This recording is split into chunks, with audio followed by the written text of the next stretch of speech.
This episode of Gators Breakdown is brought to you by UFM Underwear. Head to ufmunderwear.com and use promo code BREAKDOwn for $5 off your purchase. UFM Underwear. Support your manhood. The Gators Breakdown podcast is ready to go. Let's get straight into it. Joining me this episode is Will Miles from his site readingreaction.com and Twitter at WillMilesSCC. Get his thoughts on this Gator 24-20 victory over Miami. Will, we're a couple of days removed from the game, and Will Hammond and I had our reaction episode yesterday. So before we dive into the meat of the episode, what's your broad stroke thoughts on the Gators victory? I mean, there was a game, Dave. No, I mean, I think my broad stroke response is that no one's going to be happy with this one, whether you're a positive person or a negative person, right? If you're somebody who thinks positively about the program, you're going to say, "Why is everybody being so upset we won the game?" And if you're inclined to be a more cynical person, then you look at it and say, if things haven't improved and that we were expecting more coming out of the off season and all that sort of stuff. And I think the truth is probably somewhere in between. I think this is one of those where you look at it and say, with all the things that went wrong, you just lick your wounds and you're happy you get out with the W and move on to the schedule. You're going to have one of these at some point in the year. And the question is, can you pull it out? And they pulled it out. Now the question is that because Miami's a really good team and we're going to find that out later in the year? Or is it because Florida is more like Miami and we're going to be, in that 8-4, 9-3 range? And, whether that's acceptable to you or not has a lot to say about your expectations for the team coming into the year. Yeah, I think that's a lot of it for me are the expectations and where you sit, where you sit on this and where everybody else sits on this, Will, because I mean, look, with this game, the spotlight it was in, and the only college football game on at that time, there's some strong opinions and criticism out there headed towards the Gators and kind of praising Miami at the same time as well, even in a loss. So, there's some criticism regarding this victory for the Gators. But before we get into that, remember you can find Gators Breakdown on news4jax.com/Gators Breakdown. There you'll find all the Gators Breakdown episodes, as well as articles from the News for Jack sports team. Catch the podcast on Apple Podcasts, Google Play, Spotify, YouTube. When using those services, please share, rate, and review the show. And follow us on social media like Gators Breakdown on Twitter and Facebook at Gators Breakdown. Don't forget, it'll be out later this week, but the News for Jack's exclusive every week during the football season. Talking with Troop, former Gators tight end Ben Troop joins me every week on News for Jacks and gives his thoughts on the Gators like only he can. And Ben brings it every time, and you can catch that every week exclusively on news4jax.com/Gators Breakdown. So, Will, let's move into it. Of course, plenty of criticism out there regarding this Florida win over Miami in the first game of the season. Many out there, their convictions they think their convictions were made stronger, or there's still just too many answers or too many questions out there that we need answers to that we're just not really going to get this early in the season. But with the high expectations, that we mentioned, Will, some national media, local media, and fans are voicing displeasure in ways you would have thought Miami won this game. So now, look, I never want to tell people how to feel, how to think, and I'm not really trying to change anyone's mind here. But there's usually two sides to every story, and with a flurry of tweets yesterday, I was just trying to provide some balance out there on the Florida side of things, and that this isn't all doom and gloom after one game. Yeah, I mean, there were good things. You could see good things. There were some things where if a play goes one way or a play goes another way, then you can see Florida sort of running away with it. I think, until the ball was tipped in the second quarter right before halftime and Miami went ahead, you kind of felt like Florida had control of the game, kind of like they did against Florida State and Michigan last year, where they hadn't necessarily pulled away, but they had control. And then once they fell behind, then certainly I think things tightened up a little bit, and obviously they were able to pull it out. But I think you take a look at this game and you say there are obviously some flaws that need to be fixed, obviously some things that need to be tightened up. But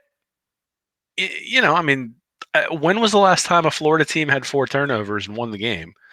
And when was the last time that a Mullen team had 4 turnovers? I don't know. I'd have to go back and look that up. But I suspect that those types of things are things he's going to be able to fix. Now, some of them are things that you wouldn't expect from an experienced team. And I think that's where people get a little bit nervous and say, I suspect the people who came out of this disappointed are the same people who have been predicting all offseason that Florida's going to run roughshod over Georgia. And there was no way they were going to run roughshod over Georgia with the way they played last night. But thankfully, or 2 nights ago, but thankfully, they don't have to play Georgia till October, and they've got some time to get things fixed.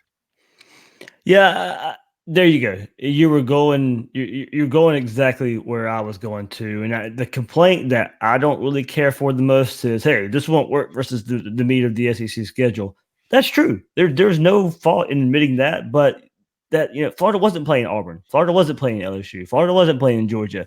They were playing Miami in the first game of the season and came out victorious. This team will worry about those other teams when they get here, and we don't even know how those other teams will look when game time gets here against those opponents. So enjoy this one as much as you can. I mean, look, the last time Florida and Miami played, it was a turnover fest like this in 2013, and Florida found a way to lose that game. This time they were resilient, found a way to win.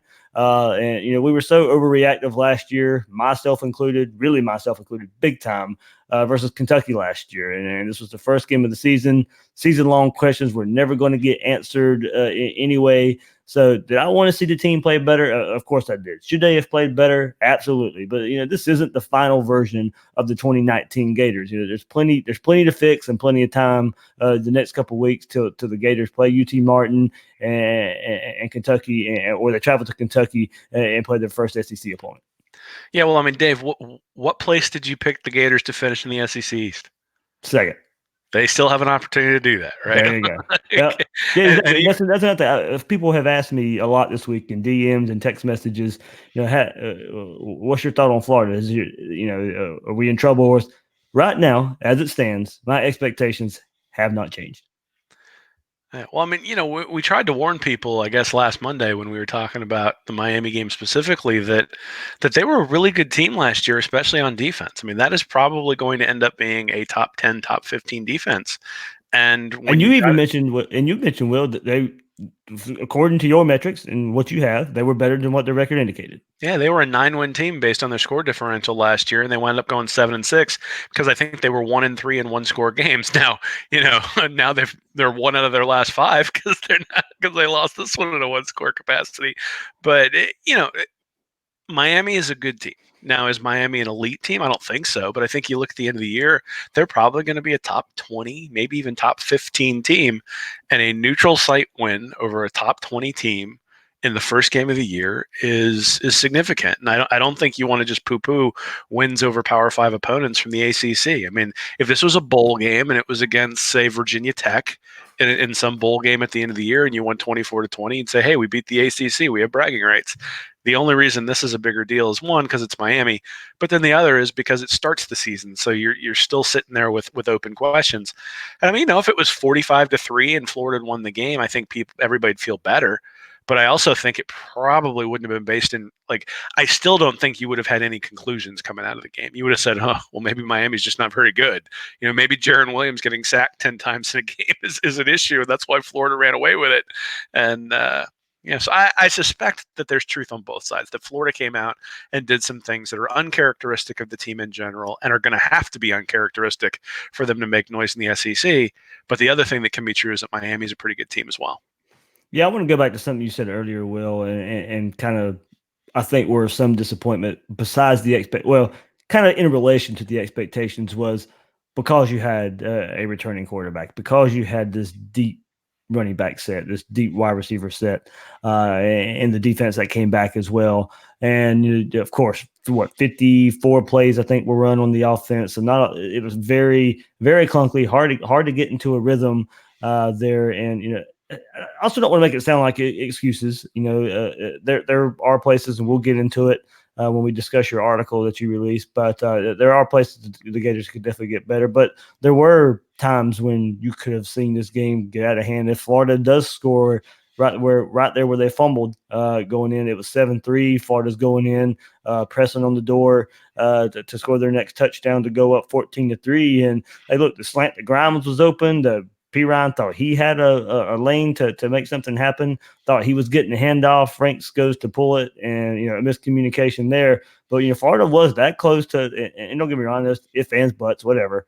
But, Florida's right there to get ready to go up 14-3. And I said it, I don't know how many times last week in previewing this game. I wanted Florida to be aggressive early. They were. I wanted Florida to get up early because you do that. And what we ended up seeing how this defense matched up against Miami's offense and Jerry Williams being pressured. If Florida gets up 14-3 and Miami starts pressing and you saw how Jerry Williams was running for his life all night anyway. Florida gets up 14-3. I think it does end up that blowout. Yeah, well, I got to be honest. The Franks Pirine mesh. I mean, that's something that can't happen, obviously. Yeah. That's what with the experience. Yeah. Well, especially with guys who are that experienced. And yeah, they should be up 14-3. But the other thing is that the pitch to Malik Davis that got fumbled, I mean, that looked like it was going to be a touchdown too, based on where guys were and sort of what he had open. So again, the play call was right. The play was open and the players didn't execute. And I guess you could, I don't know who you blame for that. I mean, I think you sort of look at it and say there are times. I mean, I remember last year in the Georgia game, there was a pitch play that Emory Jones had that was open, and the Georgia defensive lineman tipped it, and then they had to fall on it. But that play was open and sort of killed a drive that was promising for Florida. So those types of things happen. They happened a lot in this game. And so, you start off with the fumble when you're about ready to go up 14-3, and that's disappointing because I think most Florida fans thought that they were going to start, taunting the Miami guy who was sitting next to him at the time. And then the Franks interception at the end, also disappointing and a little bit confusing. And you sort of bookend it with that and feel like you got away with one a little bit. And that maybe is where some of the disappointment comes from. But again, I go back to your goal coming out of this game was to be 1-0. No one looks at score differential. And if Miami is a top 15 team at the end of the year, this is going to be a real feather in Florida's cap when it comes to playoff and those sorts of discussions if they can get better and they can beat some of the teams that are on their schedule. Do I think they're a playoff team? No, I didn't think they were before the season started. So it doesn't surprise me that there would be some inconsistencies. I think what surprised me is that the inconsistencies went throughout the entire game. Yeah. That, you had the two bad turnovers on the fumbles in the first half, and then you had the overthrow to Swain for the interception that was tipped, which, a little bit lower. It's a big play down the middle, a little bit higher, and maybe Cleveland catches it behind him. It might have even been intended for Cleveland. I'm not sure. And then the interception at the end, which is sort of a poor play call by Mullen, poor execution by Franks, and obviously just a devastating turnover if it had turned into a touchdown the other way. But you got away with it, and I think you just need to be thankful for that and sort of move on. Yeah, going to that point, and that play kind of personified the night. If it could go wrong, it would go wrong. So then, look, they still made enough plays to win. There, for Franks, the first interception he threw comes back the very next play, offensive play. That's when he hits Hammond down there. So it was the kind of, we'll get into it. Kind of the inconsistent Franks that we know, that we've come to know in his first few years in Gainesville. Well, another thing I just kind of want to get on here is we talked about the spotlight the game was on and the expectation, but this national narrative out there, that in a way Miami should have won this game, and Florida is not the top 10 team. They didn't deserve the top 10 ranking. They just live a facade off of the last stretch of toward the end of last year. It's so weird to see that it's a narrative out there, but you go and look at it out there, and it was the only game on TV. It's going to get stressed. It's going to get scrutinized. It was under a microscope, and everybody, a lot of people wanted to see what step Florida was going to take, and that step wasn't taken in game one, and we'll see what happens in games 2 through 12. But right before we came on here, I'm sitting there just kind of reading. And some quarterback power rankings come out, and Franks is the only one that's played a game, and I think they said he's dropped a few spots. I don't know what they had him before. This is Saturday down south. They dropped him to 8th, and you have a quarterback, Matt Corral, 6th, who hasn't played a down of college football. It's just there's a lot of overreaction out there. If you want to overreact after some other teams have, or if you want to react after this coming up weekend, other teams have played some games, by all means do it. But with this being the only game played, and you kind of related it to some other teams who haven't played a game yet, it seems kind of silly to me. Yeah, the Franks hate has confused me a little bit. I mean, he didn't look fantastic in the game. But if he doesn't throw that interception at the end, I think the narrative is that Felipe Franks bailed out a team that didn't have a running game. Yeah. I mean, they averaged 1.8 yards per carry. They couldn't move the ball on the ground at all. They kind of abandoned it really in the second half. I mean, he threw the ball 9 times in the first half and then 18 times in the second half. He averaged 9.4 yards per attempt. He couldn't really run the ball very much. He had 7 rushes for 8 yards, but his yards above replacement was 1.19, which is like Heisman level Heisman level yard. And then his quarterback rating was 151.6. So again, I get it. He had his hand in all the turnovers, and those turnovers really are what kept Miami in the game. But if they can clean up the turnovers and only have 2 of them, they win this game by 3 touchdowns. Now, I mean, they didn't clean it up and they did have all those turnovers, but at the same time, you start looking at things. This is something that we talked about during our previews, just sort of general luck. And last year, Florida recovered a bunch of fumbles. They didn't recover anything in this game except for the one that Jeff Thomas fumbled on special teams. But you had the Franks and Pirine fumble that went Miami's way. You had the Franks and Davis fumble that went Miami's way. And Davis was down on that one, I'm almost certain, after seeing the replay. And that really should have been Gators' ball.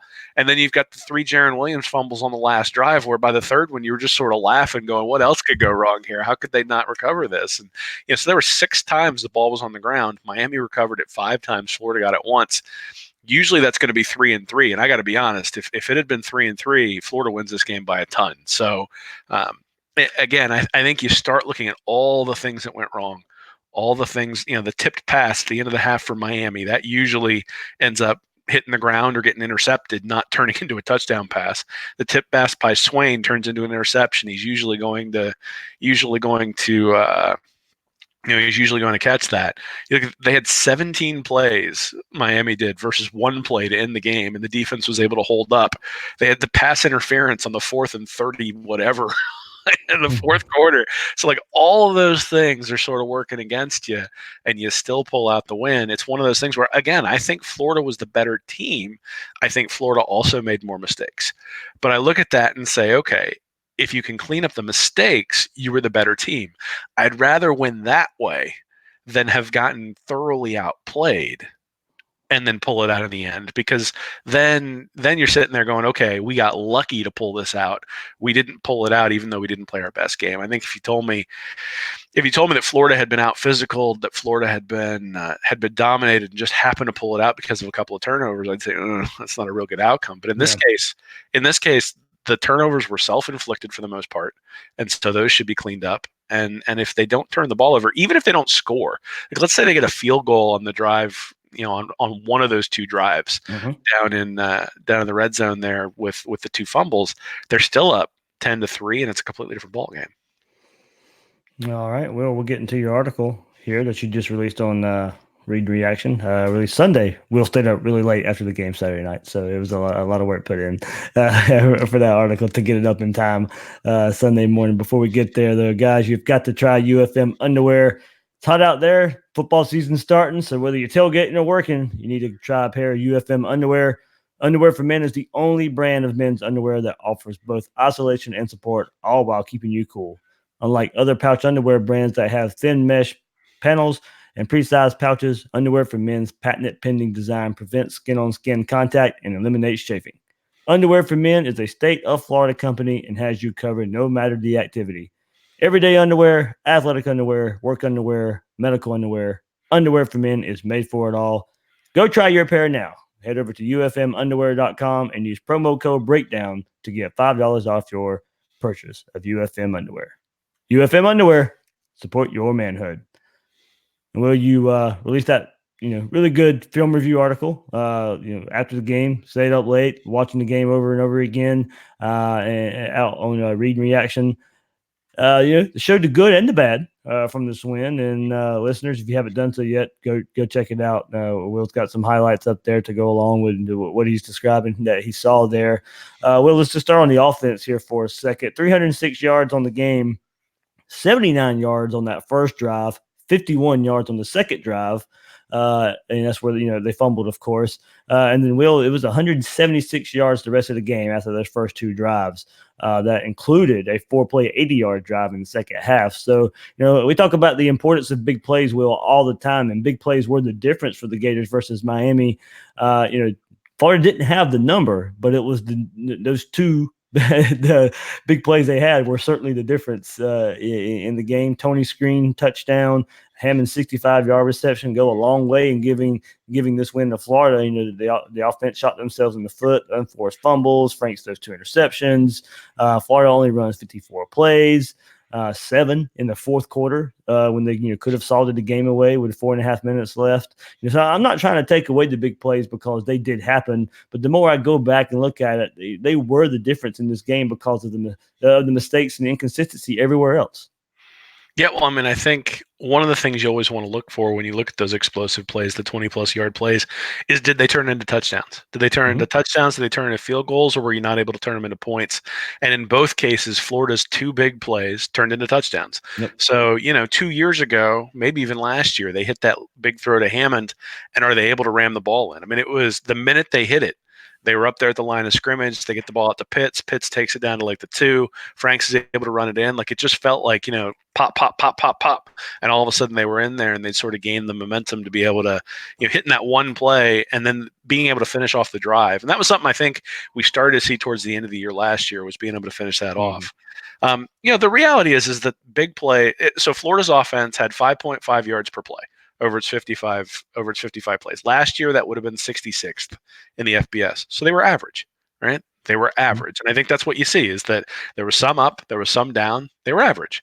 And you would hope that they would be above average, but that may be what the offense is based on offensive line play and running game. And if they'd have been able to put up like 100 yards rushing, I think it's a completely different story. But sitting there at 50 yards rushing, basically it was, you were getting nothing out of the running game, and so Franks had to do it all with his arm, and he was able to do that a little bit. He wasn't able to just do it consistently the whole game. There were a lot of times where there were a couple of plays where they hit the ball right at the sticks, maybe a yard short, able to go for it on 4th down. But you don't want to be converting. I mean, you want to go for it on 4th down when you have the opportunity, but you don't want to have to go for it on 4th down like 3 times in a drive because you keep coming up short on 3rd by 6 inches. So I think there's obviously some work they can do on offense to be a little bit better. But, again, I think they were average. They weren't bad. And I think if you're an average offense and you play really good defense, you're going to win a bunch of games. The question is, can they sort of ratchet that up? And, the expectation at Florida over the last 2 decades really has been 40 points or bust. And I'm just not sure that this offense is one that against a good opponent is going to put up 40, and people may may need to be the way the expectations lie. Well, I mean, look a lot like last year. We were happy with last year. We expect to see progression. So maybe there's a little bit there when we're all said and done after this game to kind of build upon from there. Let's continue this offensive talk, Will, with Felipe Franks, and something I know we were all looking forward to, especially when you pointed it out, and I think one of the best points you've ever made about Felipe Franks, looking and watching his play and how he struggles throwing to the left, and you had a passing chart in this article charting left, center, right, where Franks was throwing on the field. The broadcast mentioned Miami keeping Franks from rolling to his right, and and you had the great look this offseason about Franks throwing to his left. So it was nothing special, but he completed a few passes to his left, and all in all, we did get the same inconsistent Franks when the game was over with, but it wasn't terrible Franks. And nobody can talk me in there and tell me he played a terrible game. He had terrible moments, but he did not play a terrible game. So one thing in that last interception, I think he puts too much on himself at times. And going into this game, the spotlight was on the team, and the spotlight was really on Felipe Franks as well. And a lot of offseason talk about him is, where does he rank in the SEC pantheon of quarterbacks, and how far is he behind Tua and Fromm? Can he be up there with Burrow and Mond and Kelly Bryant? And and you see him, he wears his emotion on his sleeve. He did it a lot. You saw it talking to the crowd, talking to the camera. And at a time there at the end, he should have just ate that ball. He should have taken that sack. But I think he just puts too much on himself. He tries too hard.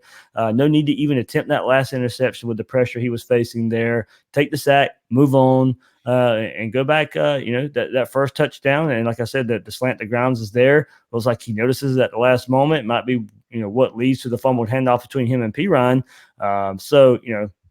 It's just points there that you can point to a Felipe Franks. We kind of alluded to it earlier there, but I think there was enough to point to show that he actually showed some progress as well. Sure. I mean, I think last year when you saw the fumble against Georgia down by the goal line, you felt like he went into a little bit of a shell after that. And I know 2 years ago he threw an interception against Texas A&M, and I definitely felt that Yeah. was sort of what happened. That he went into a shell there. He didn't go into a shell yesterday or 2 days ago. He came out and hit the throw to Hammond, was able to direct hit the throw out to Pitts, and was able to get down to the goal line, and then was able to punch it in and put them ahead. Right after Miami had sort of the only drive of the second half where Miami really had anything going on the defense with all the missed tackles on the one run by Dallas, but. I charted both left and right, but then I also charted throw distance. So he was 6 of 7 behind the line of scrimmage. He was 7 of 11 from 1 to 9 yards. He was 3 of 7 from 10 to 19 yards, so 43%. And then he was 1 of 2 on attempts that are deep. And so I think if you're going to maybe criticize the Florida offense, one of the things they probably should have done was taken a couple of their deep shots. Now, they did take a deep shot. I think it was to Grimes where they got a pass interference call early in the game. But in the first play of the game too, down the sideline to Jefferson. Yeah, but that one's actually accounted for in the 1 for 2, right? Okay, gotcha. But again, if you look last year, one of the things that we really pointed out when we charted his games during last year was in those last 4 games he was more accurate deep. That early in the year he was completing something like 30% of his passes from 10 to 19 yards and 20 plus yards. And 2 days ago he was 43% from 10 to 19 yards. And he was 50% 20 plus yards. So if anything, I would say maybe you need to start throwing it a little bit more downfield with him and not necessarily making him dump the ball off. There were a lot of throws to Pirine. And that was kind of an interesting thing. Last year they went to a lot of wide receiver screens, and against Miami that was much more focused on Pirine, trying to get him involved in the passing game. And I think some of that had to do with game plan. Thinking, hey, our offensive line may struggle. We're going to try to get him on the outside. But that's where I was going with it. Like I would have liked to have seen maybe Grimes on the outside or Tony again on the outside after they sort of lost track of him. I think you can say some things about the play calling. I think you can say some things about a lot of different things within the game. I don't think that this all lays on Franks. I think if you actually look at the film overall, you would say Franks acquitted himself fairly well. I don't think he's like going skyrocketing up the SEC list of quarterbacks, but it says something about the way people analyze games that they look at it and go, oh, he turned the ball over a few times, so I'm going to drop him. He looked inconsistent, so I'm going to drop him.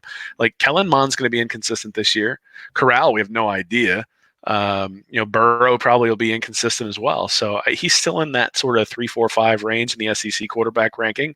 And I think what we're going to find is that when he plays against the Vanderbilts and Kentuckys and South Carolinas on the schedule, he's going to play lights out. And then when he plays against really good defenses, there's going to be some inconsistency, just like every other quarterback in the country.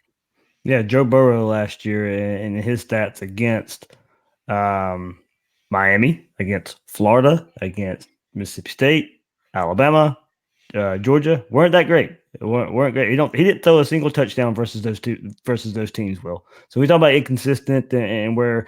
It was his first year at LSU. Don't get me wrong, but by the season's end, everybody wanted to kind of compare where those two quarterbacks were, and that October stretch there for Burrow didn't really speak too highly, and for what he could do. And everybody expects him to take those next steps as well, much like Felipe Franks. Well, and the thing is that everybody's going to point out that Franks was involved in the 4 turnovers, and you're absolutely right. But he was also integral to the 4 scoring drives. I mean, he got the ball out to Tony really quick and accurately on that touchdown throw. He got the ball, he's the one who hit Hammond right in stride so that he could keep running after he caught the ball going downfield. And if you look at it on the 4 scoring drives, so the 3 touchdowns and the field goal, Franks was 8 of 12 for 170 yards, so averaged 14.2 yards per throw. Now, everywhere else, he was 9 of 15 for 84 yards. So that's, again, the inconsistency that we see. But he was integrally involved in the scoring, and he was integrally involved in the turnovers. And if they can limit the turnovers, or if he can limit the turnovers, then I think we're going to start. If we see a little bit more good Franks than bad Franks, then we're going to be pretty pleased with the way the season goes. I think, though, there is good Franks in there, and that I think is what people are missing a little bit. That there were times where he played well in this game. There were times he probably didn't, but that's sort of the reality of just about every quarterback in the country, and really every offense in the country, right? There's going to be times where something's open and you screw it up, or times where you get a 3 and out just because the defense wins. And Miami's got a pretty good defense, so it shouldn't be a real surprise that they're going to win every once in a while. Well, his sideline antics, of course, got a lot of headlines as well. And you either like it or you don't. He still gets emotional from the outside noise, has a chip on his shoulder. We know he plays better, I think, with that chip on his shoulder.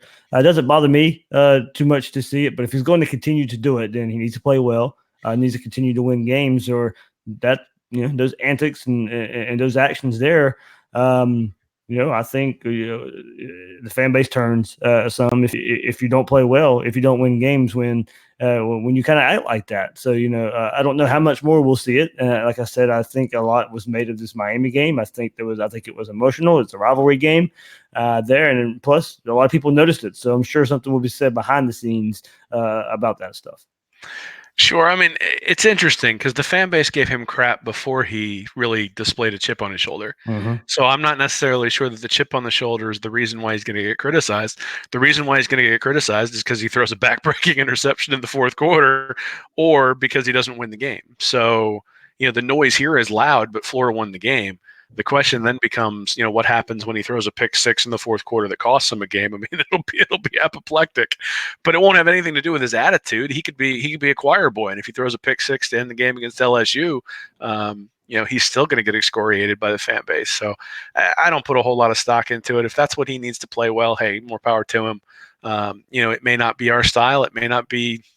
It may not be what we want to see, but at the end of the day, it has nothing to do with how he plays on the field. And let the kid be a kid, and criticize him when he plays poorly, and laud him when he plays well. And I think that's sort of the thing that I don't want to come off as a Franks defender, because there were certainly things that need to improve. But at the same time, let's look at the things he did well. He averaged 9.4 yards per attempt, and you can say, well, he had the 2 long throws. It's like, yeah, but he hit the 2 long throws. Like that's what happens. Like part of it. When you hit a 77-yard throw, it improves your average. But over the course of the year, that average means something. And he's never averaged more than 7.4 yards per completion, I think, over the course of his career. And so if he's at 9.4, he has improved. And so let's take a look and say he has improved. There are areas that he still needs to improve. And I think you can say that for the entire team. I mean, the defense had some issues tackling. Special teams gave up the fake field goal, even though there were sort of dueling penalties there, but still gave that up. I think you can say that the safety play needs to improve considerably from the way it was in the game. I think you could say Mullen could do a better job, both from a game plan perspective, from challenging fumbles that seem pretty obvious to fans who saw it on the field. In general, the way he managed the game at the end in terms of having, why aren't you running the ball? Like, even if you only get 2 yards, it still takes 40 seconds off the clock, and that's a worthwhile endeavor just to get Miami to give up their timeouts. So, I think everybody can improve coming out of this game, and that's certainly what we hope to see moving forward. You just mentioned it. Run game, yeah, it couldn't get going, but it still seemed some clunky play with some clunky play calling. Wow, that was a tongue twister.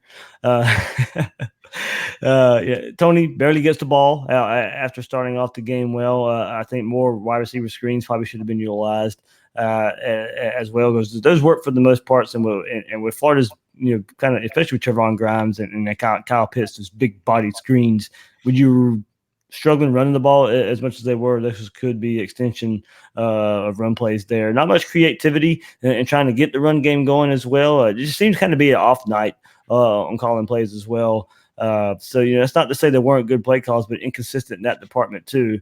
But with that said, I was still surprised with the way Florida struggled running the ball. I thought for a young offensive line, run blocking would kind of seem to be easier at this point in time to be pass blocking. They pass blocked well, I thought, for the most part of the night. But Miami was selling out for the run. They wanted to make Franks beat them and less some favorable matchups there. But Michael Piron couldn't get going. Wasn't many running lanes going out there. But really, Davis, Pierce, those guys couldn't really get anything going at all. But not a lot of carries. Just wasn't a lot of plays out there.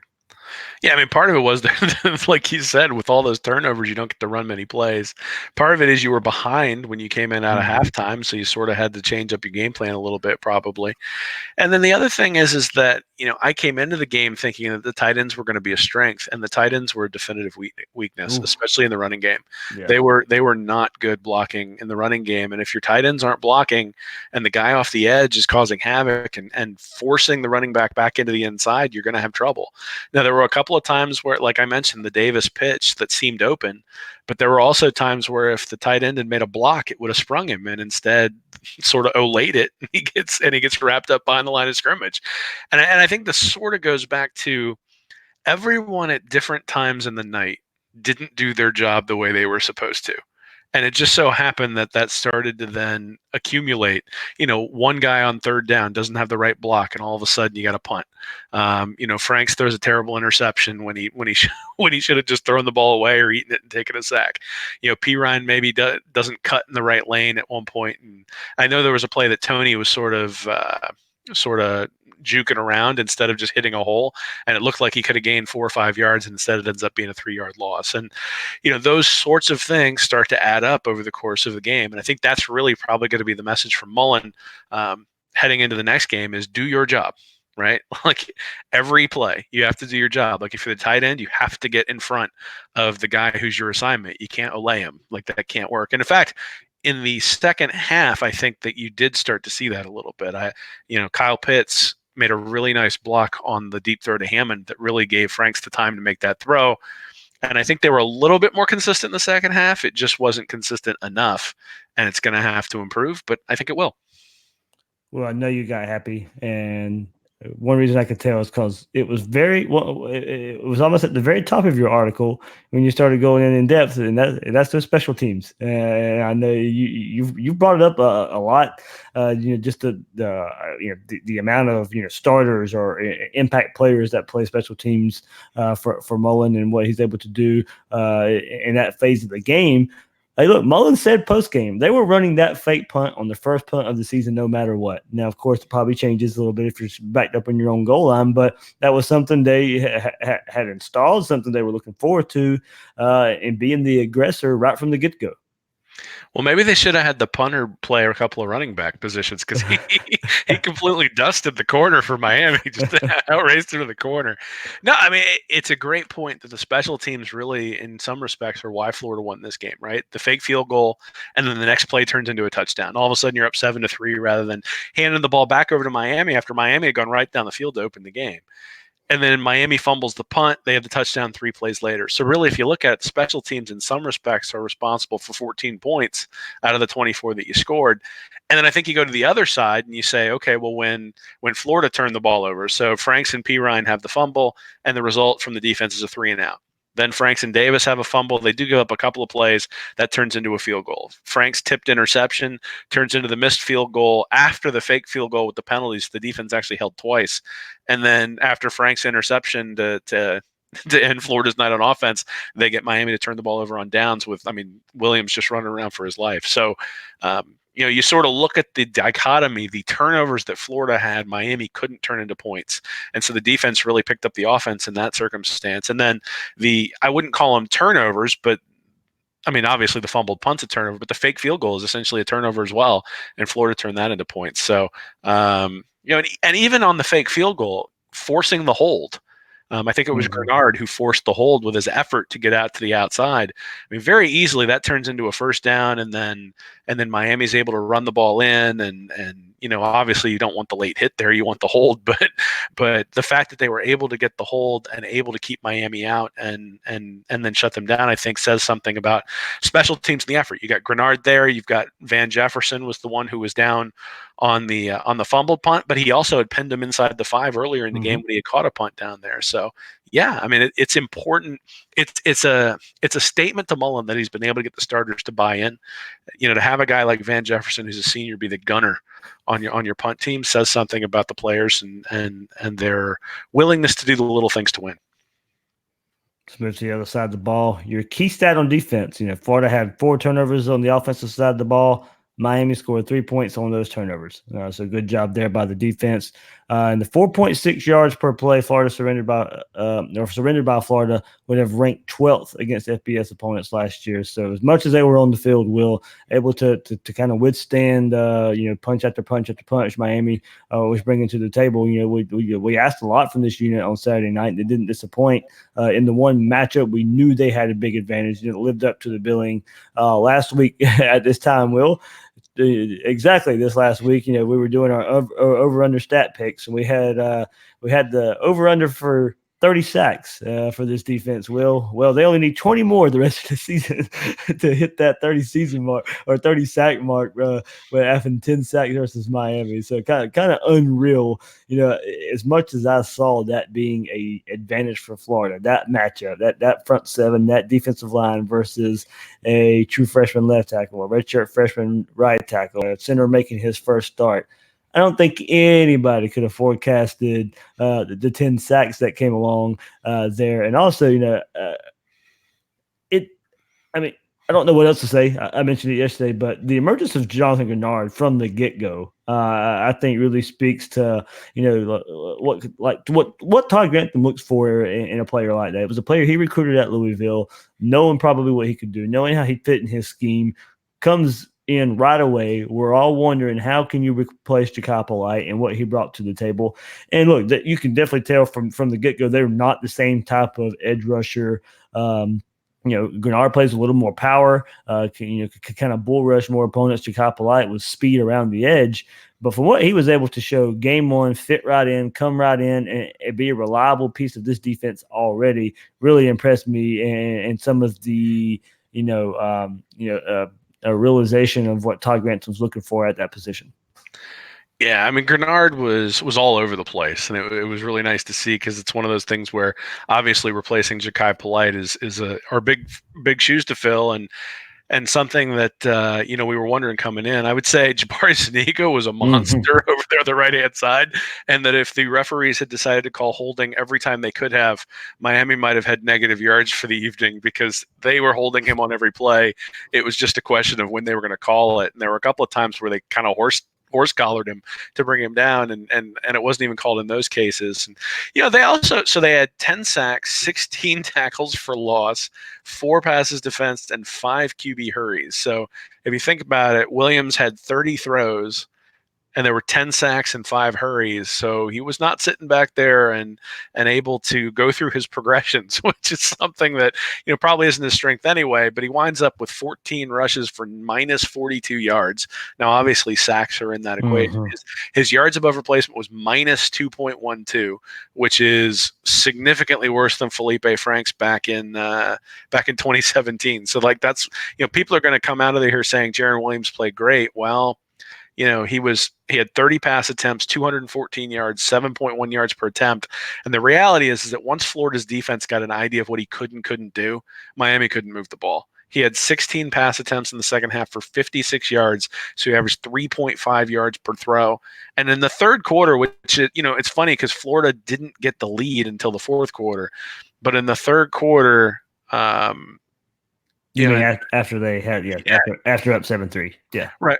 I mean, after halftime, Florida didn't go back in the lead until after the turnover.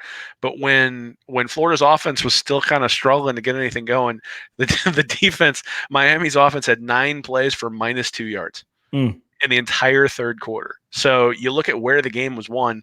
That was where it was won. I mean, they had 27 plays for 103 yards in the fourth quarter, but still, that's just 3.8 yards per play. So it's not as though they were moving the ball a ton, and really had a bunch of those drives extended by pass interference penalties.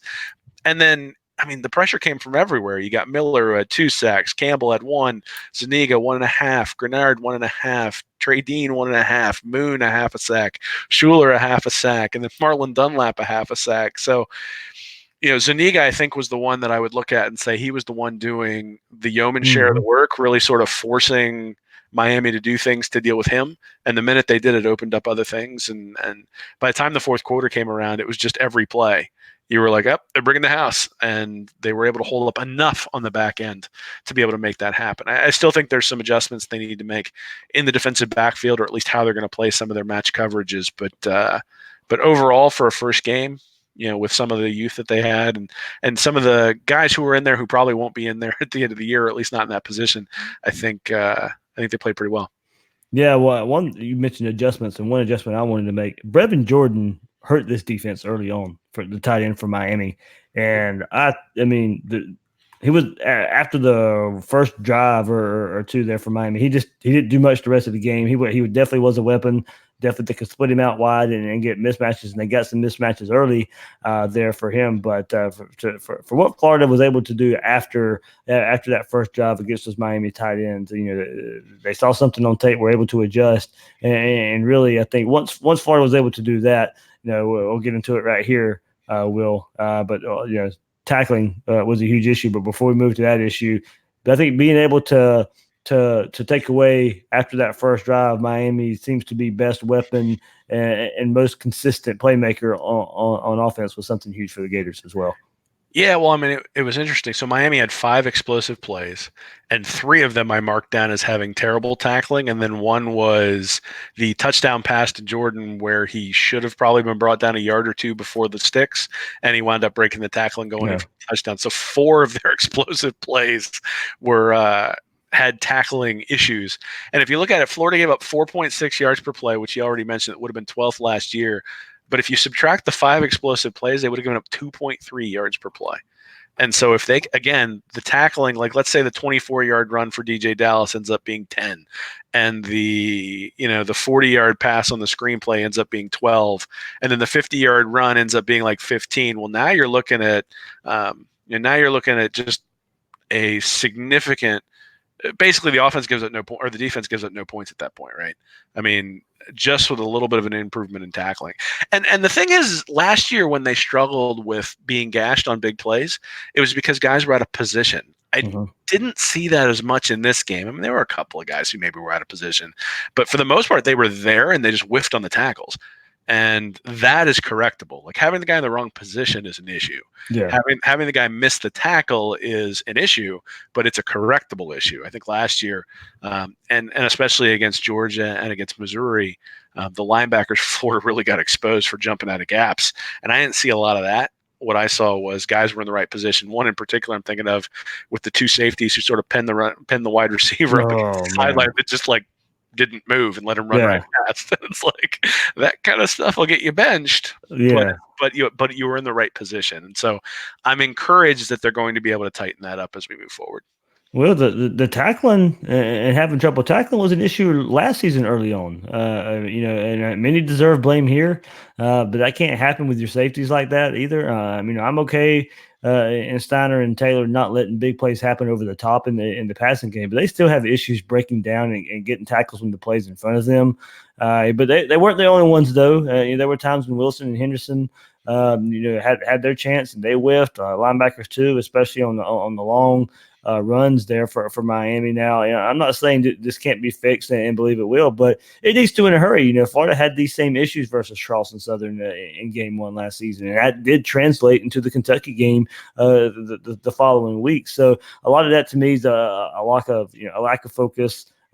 Sometimes I'm not going to sit here and call it a lack of physicality. I don't think that's the case at all, but a lack of focus at times, and also just when it happened last year, Miami, you go to Kadarius Toney's first touchdown and the tackles he broke as well. With the way the game of football is changing and the way they're trying to protect these players, and when you're getting ready for a season in the summertime, you don't hit as much in practice as you used to, football players used to. And I do think that translates to these early season games. You see some of the sloppy tackling.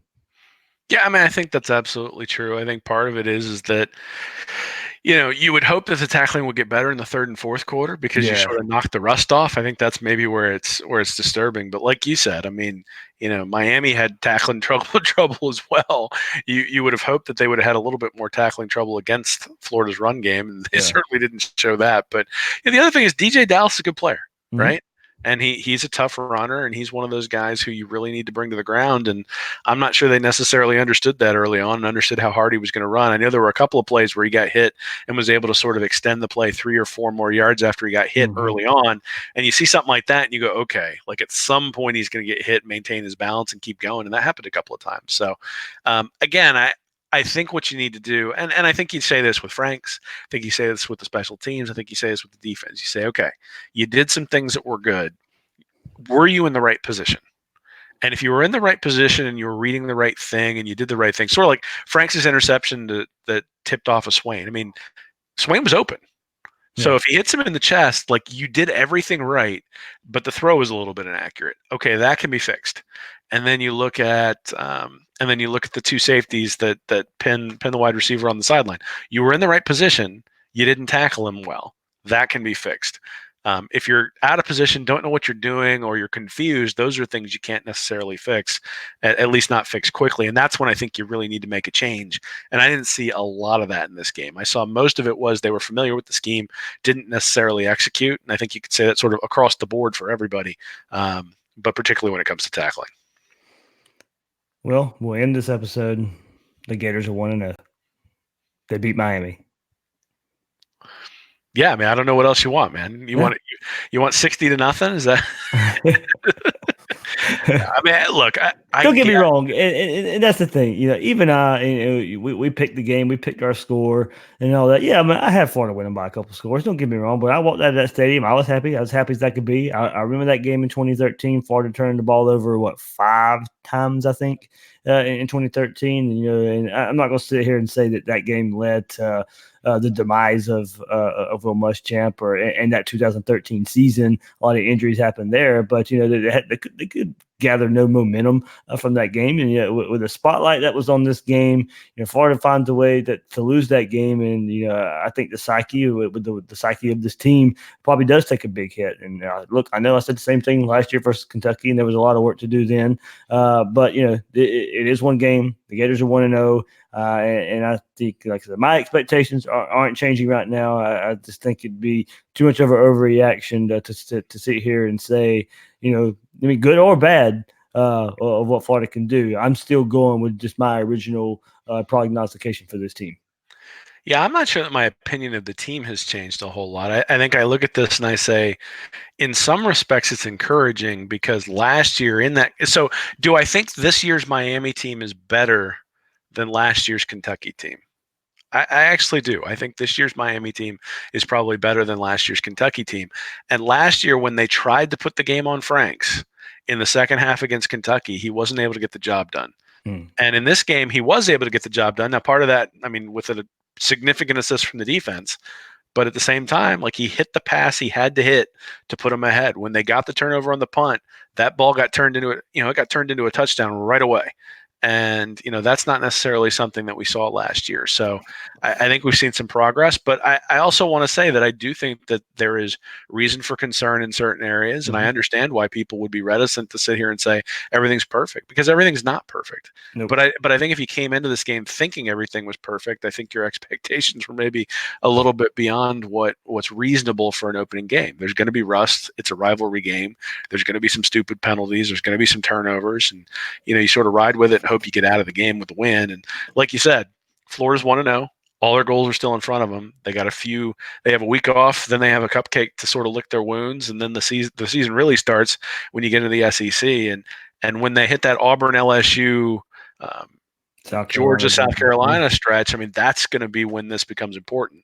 And if they're still turning the ball over left and right, they're not going to be very good. The record is going to be terrible. Yep. But if they can fix these things, and you learn something by playing Miami. If you turn the ball over a couple of times against Charleston Southern, what do you really learn? I think you learned something here, and you learned it in a win. And that's a whole lot better to learn it in a win than it is like last year when they learned it in a loss to Kentucky. And you just hope that they take the lessons that they learned from the win, recognizing that even though you won the game, you still need to be better and can move forward from there. I mean, yeah, after that loss to Kentucky, Florida was not going to go to Rocky Top and get a win. They weren't going to go to Starkville and get a win. They didn't have a chance against LSU. So let's just pump the brakes a little bit. Doesn't mean Florida's going to turn it around and start beating all these teams coming up either. But I'd just like to say, it remains to be seen either way, and no rash judgments here just because of a 24-20 win. It was a win. Remember that. It was a win. I will say one thing is that, in his first 2 years, McElwain was 7-1 in one-score games, and Mullen's now 4-0. And so while Florida's point differential was of a 10-win team last year, you do need to start thinking about at some point those one-score games become a mirage because they're usually 50-50 propositions, and sometimes coaching can point you towards winning those games. But if you consistently dare the football gods, you are eventually going to get bit. And, that happened to McElwain. They had those two real close losses in 2017 to LSU and Texas A&M, and then the whole season started to unravel from there. Now, I'm not saying that's going to happen this year, but I am saying that if you keep sort of playing at the level of your competition. I mean, Florida was a superior team in this game. You could tell on the field, Florida had more weapons. Florida had control of the game until they didn't. And if they keep daring the other team in that way, they're going to get bit at some point. So really, I think, the lesson hopefully for the team coming out of this is that when you've got an opportunity to put your foot on the throat, you put your foot on the throat and you don't look back. And I suspect that will be a message that is conveyed to them this week. All right, Will. So oddly enough, there's a bye week coming up. What are you doing? What are you doing Saturday? Watching college football, man. All right, there we go. Just making sure. It doesn't matter. It doesn't. No, this is only like 3 months of the year, man. Yep. So like when it actually happens, you got to enjoy it. Exactly. It's like a holiday. We had something scheduled for Saturday that I bailed on because I was watching this game and watching it from the comfort of my own home. So it was a good time. And again, college football's back. Whether Florida's good or not good, I'm gonna love watching my Gators. And end of the day, I'm happy to get a win. Absolutely, I'm ready to watch some college football too. And after having a win over Miami in the chamber here, we can sit back and relax and watch all these other teams. Either impress, not impress, and maybe some more overreactions for some other teams next week. we can root for Boise State, that's for sure. So. Oh yeah, I mean it'll be orange and blue right here. It's another orange and blue. We'll be rooting for orange and blue. Another orange and blue team against FSU. And that game's actually here in Jacksonville. So I thought about going, but it's that night. I want to watch some other games at the same time. So, but it's what it is. I mean, I don't know why you'd want to go watch an ACC out of conference game when you can sit at home and watch the SEC. Yeah. I mean, Georgia and Vanderbilt play Saturday night as well. So I'll be watching that one. Go Commodores. Go Commodores. All right, that's Will Miles. You can find his site at readandreaction.com and on Twitter at Will Miles SEC. I'm the host of Gators Breakdown, David Waters. You can find me on Twitter at GatorDave_SEC. Guys and girls out there, thanks for listening to this episode of Gators Breakdown.